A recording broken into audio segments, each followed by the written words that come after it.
जंग जीतने के लिए 3 चीजों की बहुत अहमियत होती है, गैरत, ईमान और अकल। लेकिन यकीन कीजिए पाकिस्तानी कौम यानी आप इन तीनों चीजों से खाली हैं। आज मैं आपको मायूस नहीं करूंगा, बल्कि आप लोगों को हकीकत दिखाऊंगा, आप लोगों को आईना दिखाऊंगा। आप लोग वो कौम है कि जिनके इंतहाई संगीन और परेशान कुन हालात में जब आपकी शहरत काटी जा रही थी, तब भी पाकिस्तान के यूट्यूब पर ट्रेंडिंग में ड्रामे और गाने थे। क्या गज़वा हिंद की पेशनगोई इस कौम के लिए की गई थी कि जिसकी 80% आबादी हराम खाती और कमाती है, जिनके पेट में हराम होता है, जिस कौम की 90% आबादी झूठ बोलती है, गाहक को चीज की खामियां और नुक्स बताए बगैर बेच देती है और इसको अक्लमंदी समझती है, जिस कौम की बेटियां टिकटॉक पर नाचती हैं और इस कौम के शाहीन उन्हें बड़ी खुशी से देखते हैं। और यही बेटियां और बेटे जब वालिदैन बनेंगे तो सिवाय नाचने वालों के और क्या पैदा करेंगे, और ये माएं क्या तरबियत करेंगी। हकीकत तो ये है कि बेगैरत हिंदू और यहूदी नहीं, बेगैरत आप हैं। आप पाकिस्तानी बेगैरत हैं। आप लोग वो कौम हैं जो वैसे तो सारा साल इमाम हुसैन के मुकद्दस नारे लगाती रहेगी, लेकिन जब वाकई में कश्मीर मैदान करबला बनेगा तो सारी कौम वही कूफा वाले बन जाएंगे जिन्होंने इमाम हुसैन से कहा था कि आप आए, हम आपका साथ देंगे, लेकिन जब वक्त आया तो कोई अपने घर से नहीं निकला। फिर ये लोग तालिबान की मिसालें देते हैं कि तालिबान के पास कुछ भी नहीं था, कोई असबाब नहीं थे, लेकिन अल्लाह ने उन्हें फिर भी फतह दी। मुझे हैरत है कि ये किस मुंह से तालिबान की बात करते हैं। तालिबान को अल्लाह ने फतह दी थी तो उनकी गैरत, उनके ईमान, उनके तवक्कल, उनकी जिद्दोजहद, उनकी कुर्बानियों, उनके अज़म, उनके इस्तक़लाल और उनकी जिहाद की बिना पर। ना तो उनकी बेटियां टिकटॉक पर नाचती थीं, ना उनके बेटे गेम ऑफ थ्रोन्स और गानों और फिल्मों के शदाई थे, ना वो हराम खाते थे और ना ही वो नमाज कज़ा करते थे। कश्मीरी तो बेवकूफ है कि उन्होंने इस कौम से सारी उम्मीदें लगाई हुई हैं, जिस कौम के नौजवान मुजाहिद भी हैं और मुफ्ती भी हैं, लेकिन सिर्फ फेसबुक, ट्विटर और इंस्टाग्राम के। बल्कि लोग नौजवानों को और इस यूथ को बहुत सराहते हैं, कहते हैं कि ये पाकिस्तान का एसेट है, लेकिन मैं ये कहता हूँ कि ये नौजवान लानत है। इस वक्त पाकिस्तान की तकरीबन तमाम यूनिवर्सिटीज फहाशी, फहश गोई, गलाजत, नशा, इश्क माशूकी का अड्डा बनी हुई है। इन नौजवानों ने इस्लाम को मजाक बना दिया है।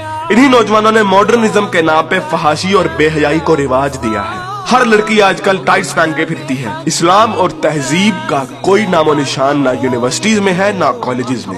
आज के लड़के गर्लफ्रेंड बनाने और लड़कियां बॉयफ्रेंड बनाने को फख्र समझती हैं। इन्हीं नौजवानों में चर्च और सिगरेट एक फैशन बन चुका है। हॉलीवुड के गाने और फिल्में और खुसूसी तौर पे नेटफ्लिक्स आज फैशन, मॉडर्न और पढ़े लिखे होने की अलामत है। और फितने सिर्फ शहरी इलाकों में ही नहीं, देहात में अक्सर मसाजिद खाली पड़ी रहती हैं। बमुश्किल किसी मस्जिद में एक सबसे ज्यादा नमाजी होते हैं। और झूठ, शरीकेबाजी, बदला और फसाद जितना देहात में होता है उतना तो शहरों में भी नहीं होता। अक्सर कॉलेजेस और यूनिवर्सिटीज के असातिज़ा फहश किस्म की जुगते लगाते हैं और बच्चों को बजाय अखलाकियात की तालीम देने के खुद बद अखलाकी की मिसाल बने होते हैं। और ऐसा क्यों ना हो जब टीचर 45 मिनट पढ़ाने के पैसे ले लेता है, लेकिन 20 मिनट पढ़ाता है और बाकी टाइम या तो मोबाइल पे गुजारता है या जुगतबाजी में या मजाक करने में। तो जब असातिज़ा तक के पेट में हराम की कमाई होगी तो वो क्या अखलाक सिखाएंगे। और सबसे बढ़कर हम जिन्स परस्ती और लौंडेबाजी पे पने हुए मजाक इस कदर आम हो चुके हैं, इस कदर आम हो चुके हैं कि सोशल मीडिया पर चलने वाले बिलावल भुट्टो और शेख रशीद की मीम्स इस कदर आम हो गई हैं कि जैसे ये कोई मसला ही नहीं, जैसे ये कोई खिलाफे इस्लाम, खिलाफे तहजीब कोई बात ही नहीं। ये फितना मजाक मजाक में इस कदर आम हो गया है कि अब तो कोई स्कूल, कोई कॉलेज, कोई यूनिवर्सिटी से मुस्तस्ना नहीं। जिस कौम के बच्चे 12-12, 13-13 साल की उम्र में स्कूलों से ही फहाशी और पोर्नोग्राफी के मरीज बन जाते हैं, तो क्या वो हवस के पुजारी नहीं बनेंगे? ऐसी जगह ज़ैनब जैसे केस सामने नहीं आएंगे तो और क्या होगा? मुझे हैरत होती है कि हर बंदा मीडिया को तनकीद का निशाना बनाता है, हर बंदा मीडिया को फहाशी का असल कसूरवार ठहराता है, लेकिन खुद को कोई जिम्मेदार नहीं ठहराता, जो उस मीडिया को बड़े शौक और बाकायदगी से देखता है और उस मीडिया को अरबों रुपए का बिजनेस भी देता है।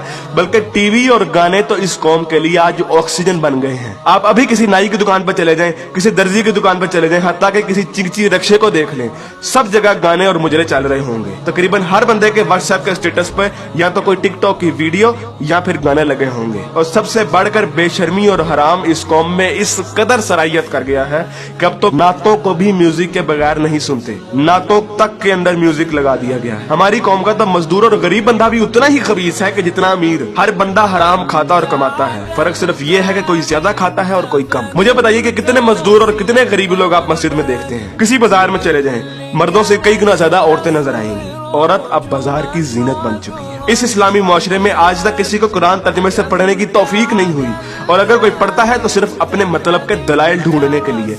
बरेलवी कुरान खोलते हैं तो ईद मिलादुन नबी को सही साबित करने के लिए, शिया कुरान खोलते हैं तो जुलूस और मातम को सही साबित करने के लिए, तबलीगी जमात वाले कुरान खोलते हैं तो सिर्फ तबलीग के दलाइल ढूंढने के लिए, औरतें कुरान खोलती हैं तो मर्दों को निगाहें नीची करने वाली आयत दिखाने के लिए, और मर्द कुरान खोलते हैं तो औरतों को पर्दा करने वाली आयत दिखाने के लिए। और बहुत सी अवाम तो ऐसी है कि जो सिर्फ और सिर्फ वजीफे करने के लिए कुरान खोलती है। यानी इन लोगों ने कुरान को अल्लाह की किताब नहीं बल्कि टेलीफोन डायरेक्टरी बना दिया है।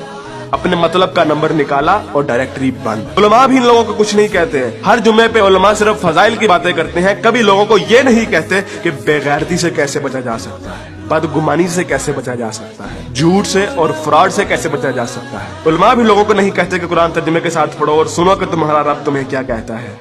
और यकीन कीजिए कि जब आप कुरान तर्जुमे के साथ पढ़ेंगे तो आपको अंदाजा होगा कि एक बार सुभान अल्लाह या 100 बार कलमा पढ़ने से जन्नत नहीं मिलनी। अमल करना पड़ता है, अमल। लेकिन हमारे मीठे मीठे उलमा और मुबल्लिग सिर्फ और सिर्फ मोहब्बतें बांटने पर जन्नतों का वीजा दे देते हैं। जिस मुल्क में दुनिया में सबसे ज्यादा ईद मिलादुन नबी मनाई जाती हो, मुहर्रम के जुलूस निकलते हो, तबलीगी जमात वाले तबलीग करते हो, वही मुल्क दुनिया में करप्शन और झूठ और हराम कमाने में सबसे आगे है। तुम लोग कुर्बानी के लिए जानवर भी लेते हो तो सिर्फ लोगों को दिखाने के लिए, अपना स्टेटस कायम करने के लिए। यकीन कीजिए असल गद्दार आप हैं। कायद आजम अल्लामा इकबाल और 50 लाख शोहदा के लहू से गद्दारी की है आपने, पाकिस्तान से गद्दारी की है आपने, और सबसे बढ़कर अल्लाह और उसके रसूल से गद्दारी की है आपने। ग़ज़वा उहद में जब सहाबा ने हुज़ूर अकरम सल्लल्लाहु अलैहि वसल्लम की एक छोटी सी नाफरमानी की थी, तो उस छोटी सी नाफरमानी की बिना पर अल्लाह ने मुसलमानों को बहुत बड़ी शिकस्त दी। हालांकि वो सहाबा थे और अल्लाह के रसूल भी उनमें मौजूद थे।